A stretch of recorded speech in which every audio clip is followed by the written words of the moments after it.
is it anyway? So logos, I'm going to take some time and cover on its own from my voice, because I think while it's important to understand it in the Aristotelian triangle of rhetoric, it's actually even more important to understand its broad ways it's used. Now, I will never see you use logos in an AP paper. Like, you won't use that word. You need to understand that conceptually it comes from a long historical tradition, and you need to understand its development as a concept. So, your objective: students will understand the concept around logos and its historical development as a concept. Students will be able to identify and use key terms around the concept and be able to employ the terms in a coherent sentences and paragraphs. So, all we're doing today is making sure you understand these concepts and can use them when you write. But logos.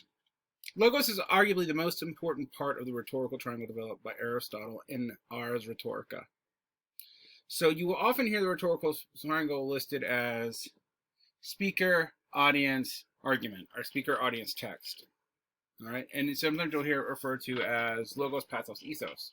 And that's because while logos, pathos, ethos do not mean speaker, audience, and text, they align to them. Now, we've already talked about that, and we'll talk about it again. But the word actually comes from logos, meaning word or to say. You hear it in the words like soliloquy. Soliloquy, logos is in there. See, elocution, logos is in there. You also hear it in words like philosophy, the study or logic of wisdom. Psychology, the study or logic of the psyche, the soul, the mind. All right. Sociology, the study or logic of social groupings.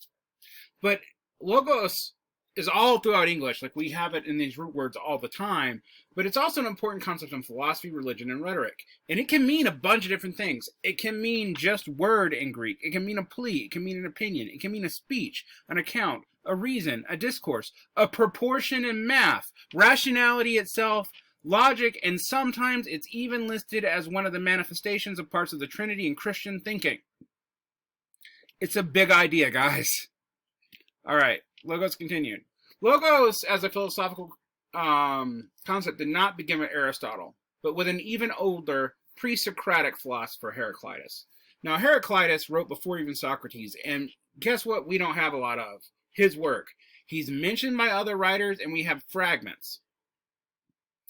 And we know he's the first person we know to use logos in a way to mean other than I speak. But we don't really know what Heraclitus meant by logos.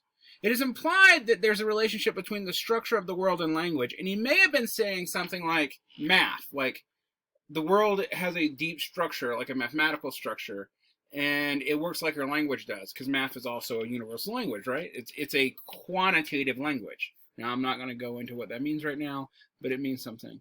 But all we have is fragments of Heraclitus' work, so we don't really know exactly what he meant. The sophists use logos to mean the pattern of discourse, or just any rhetorical argument, valid or invalid. All right? Responding to both the pre-Socratics like Heraclitus and the sophists, Aristotle redefined, or more specifically narrowed, what logos meant in philosophy and in rhetoric. He did this in a book called Ars Rhetorica. Literally, we get the word rhetoric from Ars Rhetorica. You can hear it in the name. Aristotle's definition is similar to both uses by Heraclitus and to the pre-Socratics and the sophists, but he just means logos is the argument itself, not appeals to the character of the speaker or the emotions of the audience. So he separates logos away from ethos and pathos, making it its own thing. And then he goes about saying what are good arguments, valid arguments, and generalizable arguments, and what are not. Confusing, however, is logos does not just mean this. Sometimes we use it to refer to formal logic. Formal logic, and we'll get to what that means today, actually. Sometimes it can even be equated to God. In fact, many religious ideas, including some in the New Testament of the Christian scripture, specifically in the Gospel of John, refer to logos in their original Greeks as coming from God and being part of God. Now, we don't all believe in God anymore, and I'm not going to focus on that, but just so you know, it might come up in your religion classes too, if you go to seminary or whatever and get really deep into that stuff. And it doesn't mean the same thing it means in rhetoric and philosophy. All right. We're not concerned with all this all these other meanings of logos right now, but it's important to know it as a literate person. Right, over time, logos became linked to logic. Logic, the study of logos, the study of arguments and patterns of thought. Now, before I go into good arguments and bad arguments and kinds of logic and all that, I'm going to go over some basic key terms you need to know before we really dig into this. And that's all we're really going to do today. So you got a brief explanation of the history of logos, and now we're going to get the key terms. Metacognition. Now, metacognition is also a Greek term. When we use philosophy, we like Greek and Latin. Why? Because at one time, those two languages were considered dead, even though there is a modern form of Greek. However, if you actually study Greek, you'll know modern Greek and ancient Greek aren't really the same language. You can't necessarily understand Aristotle if you speak modern Greek. But anyway, metacognition. Meta meaning over, cog meaning think, nition meaning the act of. So what does it mean? Thinking about thinking, or thinking about how you think. It's a crucial part of ethics and philosophy. It's also a crucial part of rhetoric, because to understand how your argument's going to affect your audience, right, you need to know how you are going to think about it and how they're going to think about it. So you have to think about thinking.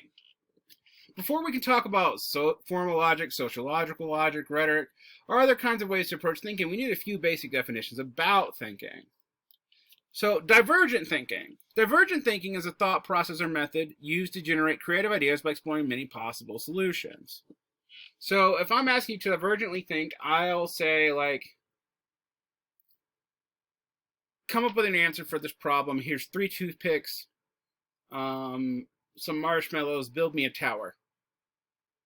All right, notice that in divergent thinking, I'm not telling you how to build a tower. I'm not giving you a blueprint. I'm saying, here's the stuff you got, go. Divergent thinking occurs in spontaneous, free-flowing manner, such as many ideas generated in emergent cognitive fashion. Many possible solutions are explored in a short amount of time, and unexpected connections are drawn. This is why we pre-write, people, is because it encourages divergent thinking. That's why we pre-write. After the process of divergent thinking has been completed, ideas and information are organized and structured in convergent thinking ways. So now that we have divergent thinking, we need to talk about convergent thinking. Convergent thinking is the type of thinking we mostly do in school. It focuses on coming up with a single, well-established answer to the problem that has clear steps. It is orienting towards deriving the single best or most often correct answer to a question. Notice that the most often correct and the single best are not the same thing as merely correct or always the best. Convergent thinking emphasizes speed, accuracy, and logic, and focuses on recognizing familiar, reapplying techniques and accumulating stored information. It's the difference between learning the algorithm in math and playing with a bunch of numbers until you make it work. Both are very useful, though, and when you write, if you think about how we do the writing process, you'll see it built into the process. You have divergent thinking in pre-writing and convergent thinking in the actual drafting, revising, and even in the outlining of the argument. Logical reasoning. You need to know this because it's crucial to logos. It's literally in the word, right? So logical reasoning is a form of reasoning that uses formal processes of logic. There are actually more than these 3, but there are 3 basic types that you might deal with. Now, again, in talking about rhetoric and doing rhetorical analysis and all this stuff, I'm not going to ask you when you write a paper to label, is this a deductive argument, is this an inductive argument, and is this an abductive argument? You need to know this because it's going to change how you really develop approaches to that argument and take it apart. I will introduce these shortly, and however, we will turn to these in another lesson. Deductive reasoning determines the truth of a conclusion can be determined for a rule based solely on the premises. We're not worried about if the premises are true. We're worried about if the premises make sense. When it rains, things outside get wet.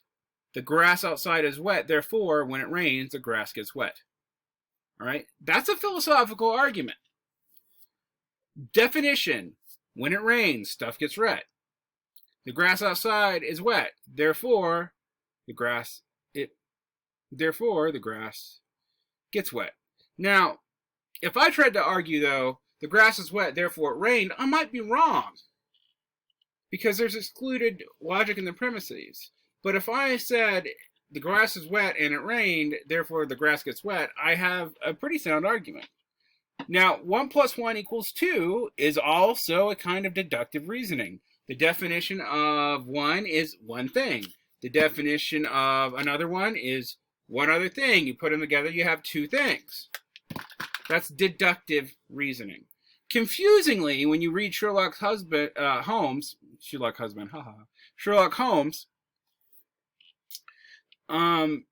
when he says it's deductive, my dear Watson, he's actually wrong. He's talking about the other kind of logic, inductive reasoning. Inductive reasoning attempts to support a determination of a rule. It hypothesizes a rule after numerous examples are taken to be a conclusion, as well as a precondition on the terms of a rule. Oh, that's confusing. It makes more sense when I say it. So in inductive reasoning, the grass got wet numerous times when it rained. Therefore, the grass always gets wet when it rains. Now, these may be persuasive, and they are also probabilistic. And they are the most common kinds of arguments used in science. However, they are not deductively valid. Now, you don't know what that means yet, probably, and I'm going to get to that in another lesson, but it's important to know. Science is associated with inductive reasoning, and it's also associated with abductive reasoning. Abductive reasoning is an inference to the best explanation. It tries to actually combine inductive and deductive reasoning. Giving a true conclusion and a rule, it attempts to select some possible premise that, if true, can also support the conclusion, though not uniquely. So, for example, when it rains, the grass gets wet. Therefore, the grass is outside and nothing outside is dry. Therefore, maybe it rained. Diagnosticians and detectives are commonly associated with these types of reasonings. We can't say for sure that because the grass is wet outside, it rained. There may have been a sprinkler. There may be a flood. All those can cause everything to be wet, not rain, right? So then we use abductive reasoning. This is just the most likely answer. Okay. Whew. You probably don't understand all that yet, and that's cool. Let's just go back to it. Deductive, premises, conclusion. Inductive, I see something, I see something, I see something. This is the likely conclusion. Abductive, I have a premise, I have a conclusion, I will tell you what is most probably true. All right, what about critical thinking? Well, critical thinking is confusing. We refer to it all the time, but it's definitely part of logos. Critical thinking is a study of clear and unclear thinking. The National Council for Excellence in Critical Thinking defines critical thinking as the intellectually disciplined process of actively and skillfully conceptualizing, applying, analyzing, synthesizing, and or evaluating information gathered from or generated by observation, experience, reflection, reasoning, or communication as a guide to belief and action. Woo! Oh, that's a lot. But you'll notice that what we're doing here in AP Lang & Comp is not just to teach you how to write. It is also a key point of critical thinking. That's why we do it, and that's why you don't just do it to be an English major. That's why you need to do this to be a science major, to be a lawyer, to be a business person, because you need to be able to apply, analyze, synthesize, and evaluate information based off of observation, experience, reflection, reasoning, and communication. Communication such as text and nonfiction text like the ones we're reading in this class. Right? Critical thinking requires all the types of thinking listed above and all the kinds of intelligences. And actually, one thing I want you to think about, and you might want to write it down on a sheet of paper, is why do I use an S on kinds of intelligences?